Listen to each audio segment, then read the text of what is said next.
자, 오늘 우리 기록된 예수님의 세계관이라고 하는 그런 주제로 같이 은혜를 나누고자 합니다. 우리 한번 제목을 따라해볼까요? 예수님의 세계관.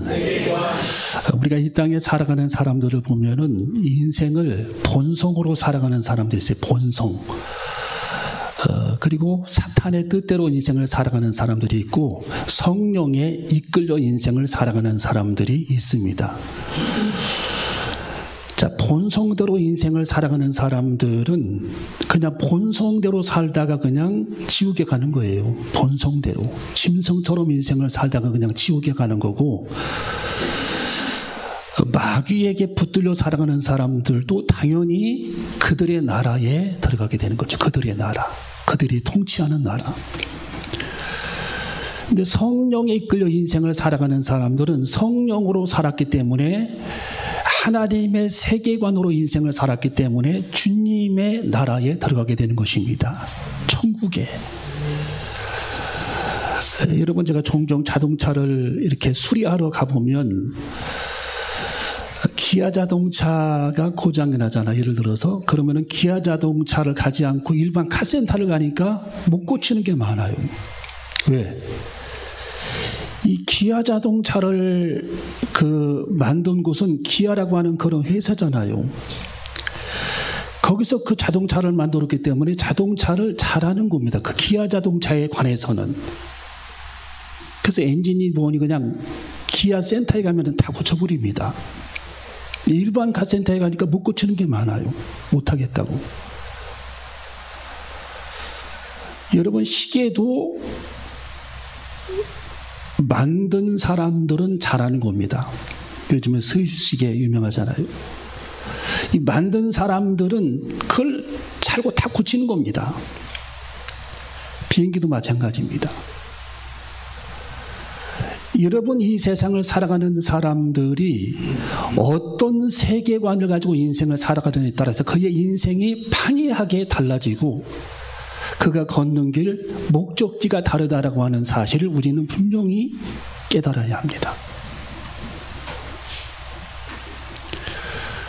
요즘에 이스라엘과 팔레스타인 하마스 간의 전쟁을 계속하고 있는데, 오늘 여기 성경에 보면은 그들의 세계관을 엿볼 수가 있어요. 자, 우리 성경을 한번 읽어봅니다. 38절, 39절 시작. 또 너는 눈으로 이는 이로 갚으라 하였다는 것을 너희가 들었으나 나는 너희에게 이르노니 악한 자를 대적지 말라. 누구든지 내 오른편 뺨을 치거든 왼편도 돌려대며. 자, 여기 우리 예수님께서 눈은 눈으로 이는 이로, 이게 무슨 얘기냐면은 율법입니다. 율법. 율법적인 잣대로 인생을 살아가는 사람들이 있고, 나는 거기 39절에 보니까 나는 뭡니까? 예수님이죠. 우리 예수님의 세계관은 복음적인 세계관이라는 거예요. 복음적인 세계관. 눈은 눈으로, 이는 이로, 이런 사고방식을 가지고 인생을 살아가는 사람들은 율법적인 그런 세계관을 가지고 인생을 살아가는 사람들이고, 나는 예수님입니다. 복음적인 세계관으로 인생을 살아가는데 라고 예수님이 시작하는 겁니다. 여러분, 유태인들은 율법적인 세계관을 가지고 있죠. 지금도. 왜? 그들은 모세가 준 율법, 하나님께서 십계명 돌판을 통해서 신의 산을 통해 주신 그 율법에 그들은 익숙합니다. 유대인들은. 그래서 지금도 하마스와의 전쟁에서 율법적인 그런 잣대로 전쟁을 하는 거예요. 그들이 폭탄을 하나를 터뜨리면 10배, 16배로 터뜨리는 거예요. 유대인들은. 그게 유대인들의 세계관이에요. 유대인들의 세계관. 그래서 이는 이로, 한 대를 때리면 한 대를 때립니다. 팔을 부러뜨리면 팔을 똑같이 부러뜨립니다. 이게 율법적인 세계관, 율법적인 세계관. 그대로 인과응보를 한다라는 거죠. 율법적인 세계관. 그래서 모세의 신의 산의 율법, 그러면 어떤 사람은 그렇게 오해를 할 거예요. 그러면 율법은 잘못된 거네요. 아니죠. 여러분, 하나님께서 복음을 주시기 전에 율법을 주신 것은, 율법이라고 하는 것은 꼭 있어야 되는 게 죄가 무엇이냐를 알게 하는 것이 율법이에요. 예, 율법. 여러분, 여기 송천동 사거리에도 인구가 많아지니까 신호등이 생기잖아요. 여기 인구가 없을 때는 신호등이 없었어요. 법이 생겨나는 거예요. 법이. 인구가 많아지면서 율법을 하나님께서 주셔서 사람들이 살아가는 그런 법을 하나님이 자꾸 제정해 주시는 겁니다. 이게 율법이에요. 그래서 그 율법의 특징은 1+1이면 2입니다. 하마스 대원들이 폭격을 하면 이스라엘도 폭격을 한다라는 거예요. 4배씩 갚아요. 4배씩. 이게 율법이에요. 그래서 눈은 눈으로, 이는 이로. 이게 율법이라는 거예요. 그러니까 율법적인 그런 세계관을 가지고 있는 사람이 있는데, 너희들이 그동안 우리 예수님께서 하시는 말씀이 율법적인 그런 세계관을 갖고 지금까지 살아왔는데, 이제는 예수 그리스도의 시대, 복음의 시대를 맞이했기 때문에 복음적인 세계관을 가지고 인생을 살아가야 한다라는 겁니다. 할렐루야. 여러분, 우리는 복음적인, 예수님의 복음적인 그런 세계관을 가지고 인생을 살아가는 저와 여러분이 되어줘야 할 줄로 믿습니다. 여러분, 부처님을 모신 사람들은 부처님의 세계관이 그들에게 있어요. 그대로 인생을 살기를 원합니다. 부처님의 세계관으로. 공자를 믿고 살아가는 사람들은 공자의 세계관으로 인생을 살아갑니다. 인, 예지, 신까지. 예. 오진 마음, 올바름, 예법, 지혜, 믿을 신, 믿음, 이것을 강조합니다. 그런데 중요한 것은 이런 공자님의 세계관, 이런 세계관, 노자의 세계관, 이런 세계관, 노자의 무의자연적인 세계관, 이런 모든 세계관은 복음하고는 동떨어져 있는 거예요. 그러니까 사람이 구원을 받고 영원한 천국에 들어가고 하는 그 구원의 경로하고는 전혀 상관이 없는 그런 세계관을 사람들이 가지고 있는 겁니다. 공자님이나 노자나 석가나 이런 분이 나쁘다라는 그런 의미가 아니라 우리 인간이 구원받는, 구원하고는 아무런 상관이 없는 이 사람들의 이론이라는 거, 사람들의 그냥 이론. 여러분이 분명히 오늘 기억해야 할 줄로 믿습니다. 내 영혼이 구원받으려면 이런 세계관을 가지고서는 구원받지 못하는구나. 예. 오늘도 중고등부 보니까 세계관에 대해서 배우던데, 여러분, 우리가 검은 안경을 쓰면 검게 보이는 겁니다. 세상이. 분홍색 안경을 끼고 세상을 바라보면 다 분홍색이에요. 여러분이 배를 타면 배에 끌려가게 되어 있어요. 여러분이 비행기를 타는 목적지까지 어쨌든 비행기와 함께 하는 겁니다. 여러분이 예수님의 세계관을 여러분이 갖게 되면 우리 예수님께서 말씀하신 곳으로 우리들은 안내받게 되고 가게 되는 거예요. 할렐루야. 그래서 우리 예수님께서는 지금 율법의 세계관하고 복음의 세계관을 지금 비교를 하시면서 우리 주님이 말씀하시는 내용이에요.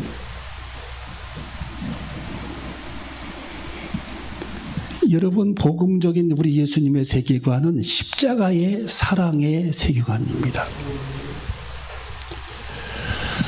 여러분이 알고 있는 부처님이나 공자님이나 노자나 소크라테스나 제논이나 플라톤이나 아리스토텔레스나 에피테투스나 이런 철학자들이 십자가를 진 적이 있습니까? 순자, 장자, 맹자, 한비자 다 공부를 해봐도 십자가하고는 동떨어져 있어요. 아무런 상관이 없는 그냥 좋은 얘기에 불과한 겁니다. 우리 예수님께서는 율법적인 그런 잣대로 구약시대에는 양들을 끌고 와서 우리들의 죄를 해결하기 위해 그 양을 번제물로 잡아서 하나님께 드렸는데 우리 예수님은 그럴 필요 없다. 내가 한 마리의 어린 양이 되겠다 해서 우리 주님이 십자가를 율법의 법대로 십자가를 치신 게 우리 예수님의 십자가 사건입니다. 그래서 우리 예수님은 우리들의 모든 그런 죄의 문제를 짊어지시고 십자가를 지심으로 말미암아 우리들의 생명을 천국으로 구원하시기 위한 작업에 들어가신 겁니다. 그리고 우리 예수님이 사흘 만에 부활하신 이유는 너희들도 나처럼 천국에서 부활할 것이다. 이야, 여러분, 이것처럼 우리를 기쁘게 하는 것이 없는 거예요. 너희들도 나처럼 천국에서 부활할 것이다. 우리 주님이 실제로 부활하신 모습을 보여주신 사건이 우리 예수님의 부활하신 모습입니다. 부활절입니다. 그래서 이게 복음이에요. 복음. 예. 그리고 공자님이나 이런 분들은 다 사람입니다. 사람. 그냥 사람들의 이론이에요. 이론. 공자가 유교가 됐죠. 노자가 도교가 됐죠. 종교가 돼버렸어요. 인도의 왕의 아들 시탈테자가 석가가 돼가지고 종교가 돼버렸어요. 불교가. 거기에 기독교까지 끼워 맞춰가지고 똑같은 종교로 생각합니다. 여러분, 우리 예수님을 믿는 것은 복음인데 내 생명이 구원을 받느냐, 내 생명의 구원을 받지 못하느냐 하는 그 근본적인 문제를 우리 주님은 해결하시기 위해 이 땅에 오신 분이 우리 예수님입니다. 하나님께서 사람의 모습으로 오신 분이 우리 예수님입니다. 할렐루야. 여러분, 우리는 그렇게 기억하고 기쁨을 누리는 저와 여러분이 되시기를 주님의 이름으로 축원합니다. 오늘도 우리 불렀던 찬송 보면은 하늘의 것을 구하게 해달라. 천국입니다. 천국. 예. Saving heaven. 천국을 구하라. 여러분, 우리는 천국을 구해야 할 줄로 믿습니다. 이야, 우리들이 눈 뜨면 천국에서 눈을 뜬다라는 그 생각을 해보면 무슨 두려움이 우리들 삶에 존재합니까? 아무런 두려움이 존재하지 않는 거예요.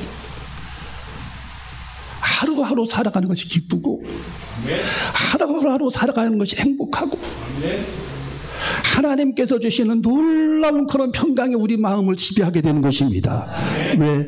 우리 주님께서 우리들이 임종해서 눈 뜨면 천국이니까. 그것이 너무도 선명하게 여러분 마음속에 다가와야 할 줄로 믿습니다. 여러분, 어떤 어린아이가 열차를 타고 가는데 열차가 쓸 때마다 그 아이가 내리더래요. 기관석에서 내려가지고. 그래서 이게 막 떠나면 안 되잖아요. 열차가 붕붕붕붕붕 움직이는데도 열차를 탈 생각을 안 합니다. 빨리 타라고 막 사람들이 아우성을 치고. 그래도 이 아이는 태어납니다. 사람들이 궁금해했어요. 정차할 때마다 내리는데 그 아이가 열차가 움직이는데도 탈 생각을 안 하고 싱글싱글 웃고. 알고 봤더니 자기 아빠가 기관사더래요. 설마 우리 아빠가 나를 두고 떠나랴? 안 떠나요. 열차를 운전하는. 여러분, 알면 사람이 행복한 겁니다. 알면 여유가 생기는 거예요. 알면. 모르기 때문에 여유가 없는 거예요. 마음에. 알면 기쁨이 있어요. 내 서 있는 위치, 내가 가는 길, 내 목적지를 여러분이 안다면 여러분 안에는 확고한 그런 평강이 자리 잡게 되고 세상 사람들이 알지 못하는 그런 평화가 여러분 내면에 자리 잡게 되고 흔들 수 없는 확고한 그런 믿음 속에 여러분이 인생을 살아갈 수 있기 때문에 우리는 복음의 세계관을 가지고 살아가는 저와 여러분이 되어줘야 할 줄로 믿습니다. 이모당이라고 하는 사람이 있습니다. 이 사람은요, 생활의 발견이라고 하는 그런 책을 썼는데 옛날에 중국의 목사의 아들로 태어나서 미국에서 공부를 많이 한 사람입니다. 임어당. 근데 그분이 이런 얘기를 했어요. 이 세상에서 가장 지혜로운 사람은 마음의 여유를 간직한 사람이다. 마음의 여유. 이모당 책이 안 나와 있습니까? 최 전도사님? 졸린가 봐 이러고 있네. 자, 마음의 여유를 간직한 사람인데 여러분 우리 예수님께서 얼마나 마음의 여유를 간직한 사람인지 몰라요. 예수님. 여러분 여유 있는 사람이 되어줘야 할 줄로 믿습니다. 여러분이 인생을 멋있게 살고 싶다면 마음의 여유를 가져야 할 줄로 믿습니다. 마음의 여유.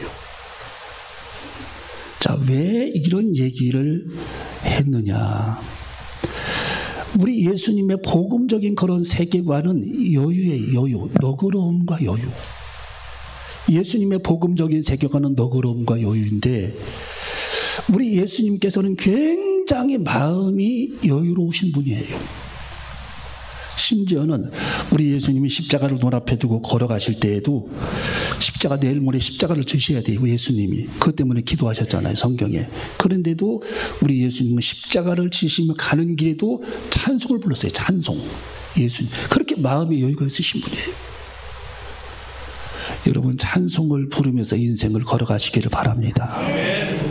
힘든 일, 어려운 일이 있다 할지라도 거기에 매몰되지 마시고 여러분이 찬양을 하면서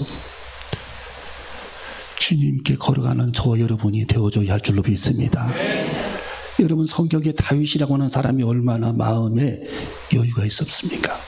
피난을 가는데 전쟁이 나가지고 시므온이라는 사람이 다윗을 욕을 하고 돌을 던집니다. 네. 이해관계 때문에. 아무런 다윗하고 이해관계가 없는데 사울 왕의 친척이라는 것 때문에 다윗이 왕권을 뺏은 것도 아닌데 하나님이 주신 건데 뺏었다고 생각을 하면서 그러면서 이 다윗을 욕을 하고 돌팔매질을 하는데도 이 다윗 옆에 있는 군사들, 신하들, 장수들이 칼을 뽑았다 넣었다 계속 부들부들 떠면 저 시므이를 죽이라는 거예요. 허락해달라고. 여러분 다윗이 얼마나 마음이 여로우냐. 그를 죽이지 말라. 살려두라는 거예요.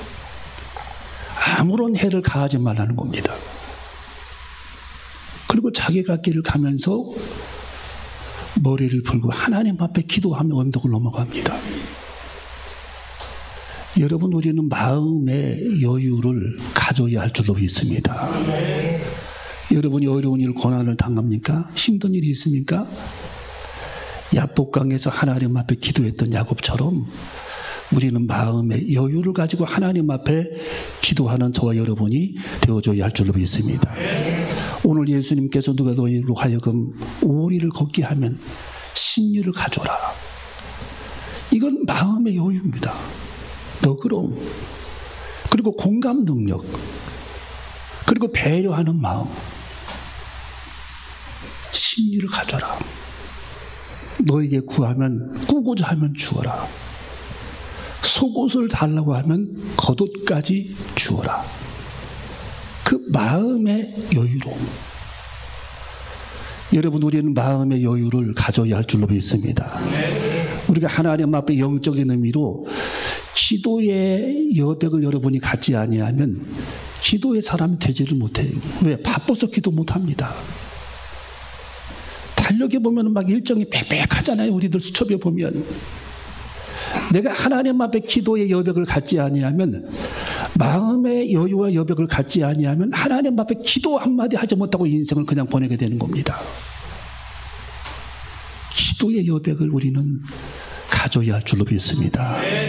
정말 우리는 바빠도 하나님 앞에 기도할 시간을 떼어놓고 하나님 앞에 기도하는 저와 여러분이 되어줘야 할 줄로 믿습니다. 이것이 기도의 여백입니다. 여러분이 아무리 바쁘고 힘든 일이 있다 할지라도 여러분이 성경책을 펴고 차 한 잔을 끓여놓고 성경책장을 넘기면서 주님과 대화하는 영적 관계를 회복하는 저와 여러분이 되어줘야 할 줄로 믿습니다. 이것이 가장 세상에서 멋이 있는 사람들입니다. 여러분 이모당이라고 하는 사람은 말하기를 시가 그냥 나오는 줄 아느냐.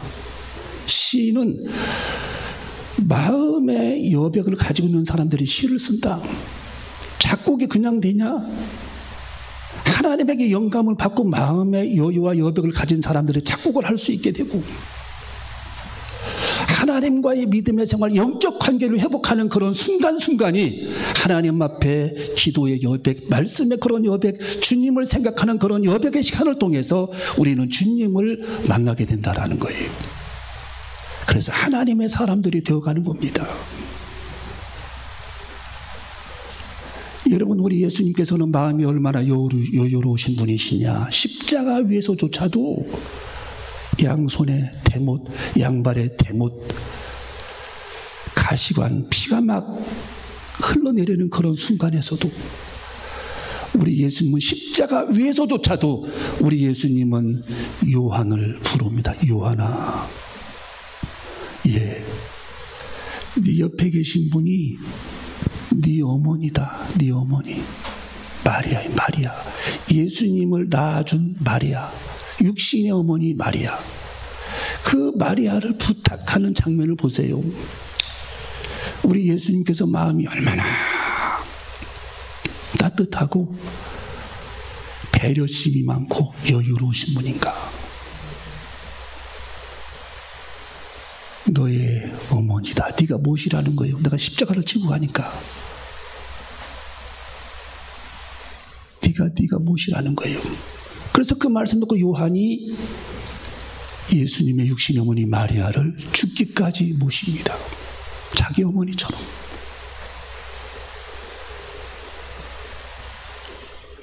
여러분, 마음에 영적인 여백이 우리에게 있어줘야 할 줄로 믿습니다.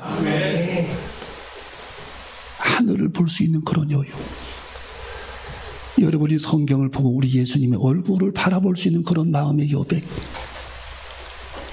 여러분이 날마다 바쁜 중에도 하나님 앞에 기도할 수 있는 그런 마음의 여백.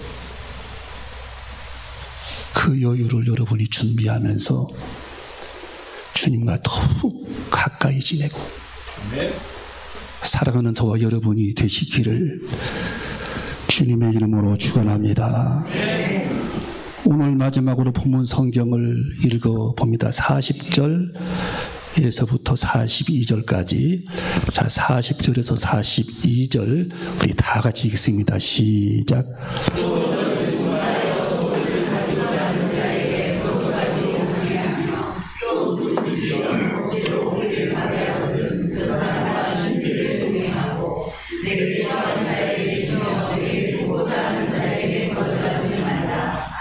아멘.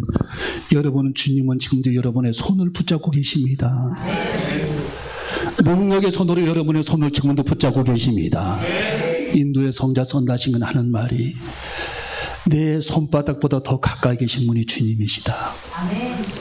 내 호흡보다, 공기보다 더 가까이 계신 분이 주님이시다. 눈동자같이 우리들을 살피시는 분이 주님이시다. 그 주님이 내 옆에 계시고 내 손을 붙잡고 계신데, 내 손을 내가 뿌리쳐도 그분을 내 손을 붙잡고 계신데 무엇을 두려워하랴. 여러분, 주님은 여러분의 손을 지금 붙잡고 계십니다. 여러분이 놓아버려도 엄마는 그 아이의 손을 놓지 않듯이 우리 예수님은 그 아이의 손, 여러분의 손을 놓지 않으시고, 때로는 여러분이 지치고 힘들고 낙심해서 쓰러질지라도 우리 주님은 여러분의 손을 놓지 않고 지금도 붙잡고 계시는 분이 주님이십니다.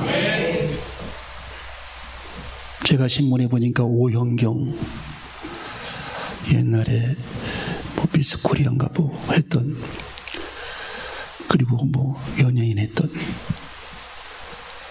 그분이 교회에 처음 나가가지고 한 가지 깨달은 게 있다라고 그랬어요. 신문에다가 간증을 써놨더라고요. 그 한 가지는, 가장 확실한 한 가지는 우리 주님이 내 손을 지금도 붙잡고 계시다. 천지를 창조하신 우리 주님께서, 능력의 하나님이신 우리 주님께서 지금도 내 손을 붙잡고 계시다. 내 손을 놓지 않고 계시는 주님이시다. 그것을 자기는 깨달았다는 거예요. 여러분, 주님은 여러분을 지금도 붙잡고 계십니다. 여러분의 손을 놓지 않고 계십니다. 여러분이 뿌리쳐도 이미 하나님의 자녀가 된 여러분들을 우리 주님은 붙잡고 계시면서 영접하는 자 곧 그 이름을 믿는 자들에게는 하나님의 자녀가 되는 권세를 주셨으니 이는 육신으로나 혈통으로나 사람의 뜻으로 나지 아니하고 하나님을 통해서 태어난 하나님의 아들이기 때문에, 하나님을 통해 태어난 하나님의 딸이기 때문에 우리 하나님은 그들의 손을 지금도 놓지 않고 붙잡고 계시며 세상 끝날까지 내가 너와 함께 해주리라. 우리 주님의 약속이 여러분에게 주신 하나님의 약속임을 깨닫고 주님의 손을 붙잡고 살아갈 때에 세상 사람들이 알지 못하는 그 평화, 그 기쁨 속에 인생을 살아가는 저와 여러분이 되시기를 주님의 이름으로 축원합니다. 우리는 주님의 이 복음적인 세계관을 가지고 인생을 살아갈 때에 우리 주님은 우리 길을 천국까지 분명히 안내해 주실 줄로 믿습니다. 여러분이 예수 그리스도의 손을 꼭 붙잡고 힘들고 어려운 일이 있을 때에 주님, 나는 주님의 손에 붙들려 주님 손을 붙잡고 있습니다. 때로는 제가 주님의 손을 놓친다 할지라도 주님은 내 손을 붙잡고 계십니다. 나와 함께 계시는 주님이십니다. 공기보다도 내 손톱보다도 손바닥보다도 더 가까이 계신 주님이십니다. 그 주님을 붙잡고 살아가는 저와 여러분이 되시기를 주님의 이름으로 축원합니다. 기도하시겠습니다.